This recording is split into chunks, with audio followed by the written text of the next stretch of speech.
WhatsApp guys, Putin के बाद Zelensky से क्या नोबेल प्राइज के लिए मिले पुतिन?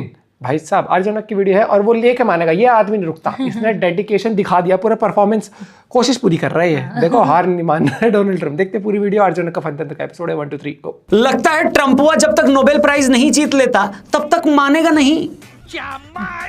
मतलब इतना डेस्परेट तो सिंगल लौंडा वैलेंटाइन वीक में नहीं होता जितना desperate Donald Trump Nobel prize के लिए हो गए हैं। हर दूसरे दिन घर पर दूसरे देश के लोगों को बुला लेते हैं, दावत करवाते हैं। ये तो अच्छा हुआ भाभी जी के पास व्हाइट हाउस में बढ़िया कुक, बढ़िया बावर्ची हैं, वरना अगर भाभी को रोज खाना बनाना पड़ता तो ट्रम्प के बचे कुचे बाल भी नहीं बचते हैं कि।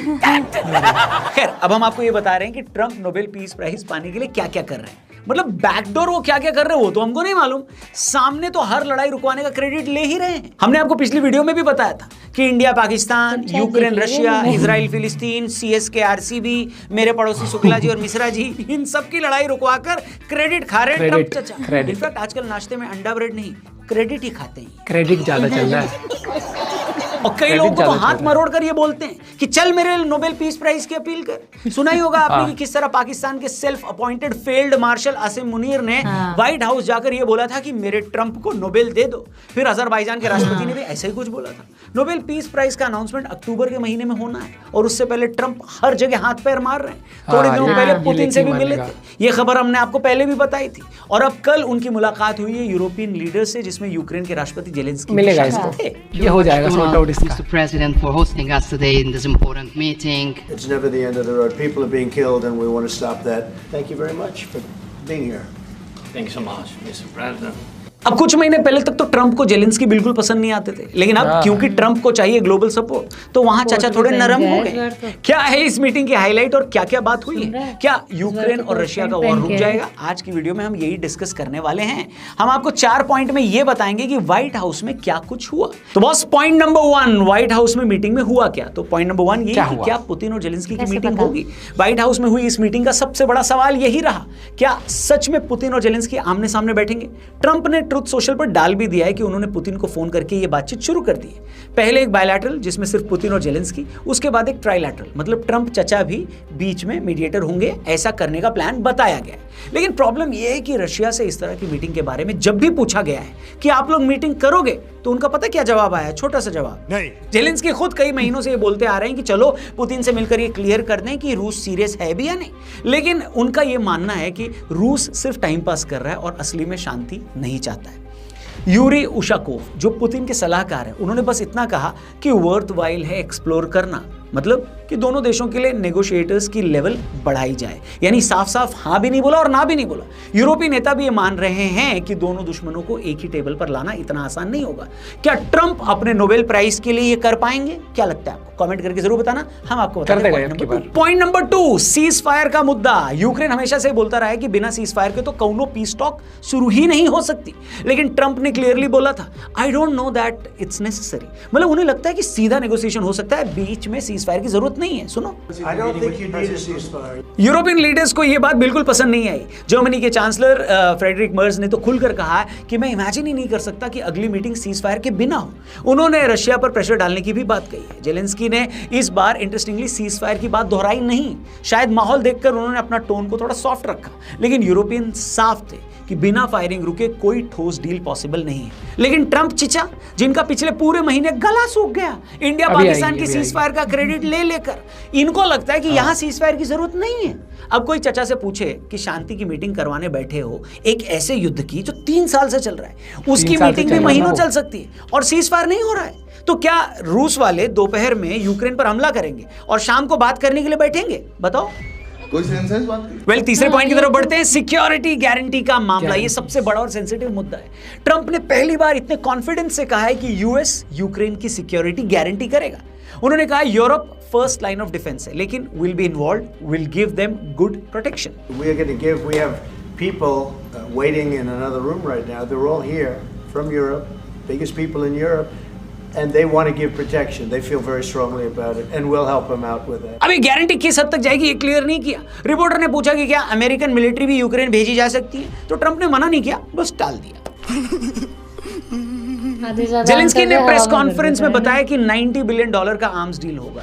इसमें यूएस यूक्रेन को aviation systems, anti missile system और कुछ ऐसे हथियार देगा जिनका नाम उन्होंने डिस्क्लोज नहीं किया है। साथ ही यूएस यूक्रेनियन ड्रोन्स खरीदेगा ताकि उनकी डोमेस्टिक प्रोडक्शन बढ़ सके। ट्रंप ने तो ये भी बोल दिया कि पुतिन ने अलास्का वाली समिट में ये मान लिया था कि सिक्योरिटी गारंटीज किसी भी पीस डील का हिस्सा होंगी। अब देखना ये है कि प्रैक्टिकली ये गारंटीज कैसे शेप लेती हैं। बढ़ते हैं पॉइंट नंबर 4 की तरफ, सबसे इंपॉर्टेंट पॉइंट, क्योंकि पिछली बार जेलेंस्की का व्हाइट हाउस दौरा काफी टेंस था। उस वक्त वाइस प्रेसिडेंट जेडी वांस ने उन्हें प्रैक्टिकली डांट भी दिया था कि आप शुक्रिया कम करते हैं। इस बार जेलेंस्की ने जैसे होमवर्क करके रखा था भाई साहब, फुल एक्सपर्ट, पहले 5-6 मिनट में उन्होंने थैंक यू आधा दर्जन बार बोल दिया। Thank you so much, Mr. President. If I can, first of all, thank you for invitation and thank you very much for your efforts. Personal efforts to stop killings and stop this war. Thank you. Dressing भी बदली, अपनी military outfit छोड़कर dark suit पहने। पिछली बार जब वो suit पहनकर आए थे तो ट्रंप ने मजाक उड़ाया था कि आज तो ऑल ड्रेस्ड अप हो। इस बार टोन बदलने की कोशिश साफ दिखी है। He's all dressed up today.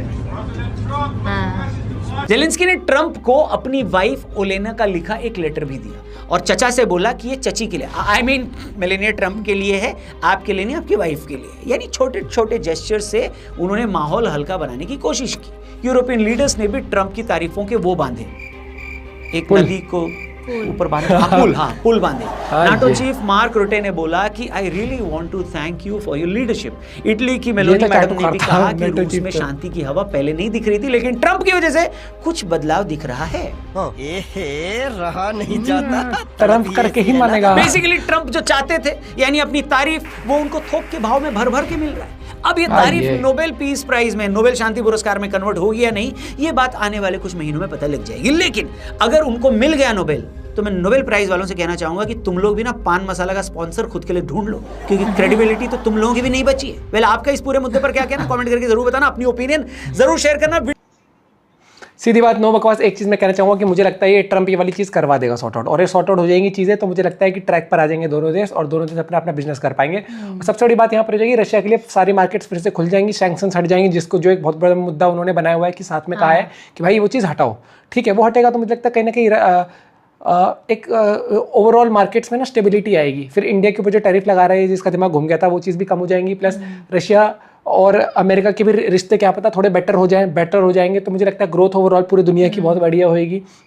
ठीक है, क्योंकि वॉर जो होता है ना, फायदा तो उसमें भी कंपनियों का होता है। पूछो कैसे, वो आर्म्स बिकते हैं, उनका तो चल ही रहा है। आर्मी का, अमेरिका के जो हथियार हैं वो जो जा रहे हैं, फायदा तो वहाँ की कंपनियों को भी हो ही रहा है। अकेला अमेरिका थोड़ी देता है। नेटो में जो फंड आता है, फंड आता कहाँ से है? फंड आता ना, ये यूके हो गया, जितनी भी कंट्रीज हैं आपस में चंदा इकट्ठा करके डालती है उसमें, फिर वहाँ से जाता है उसके पास। ऐसा थोड़ी कि ट्रंप अपनी जेब में से निकाल के दे रहे हैं, अमेरिका की तिजोरी में से निकाल के ले भाई ले मौज कर, ये चीज़ नहीं होती।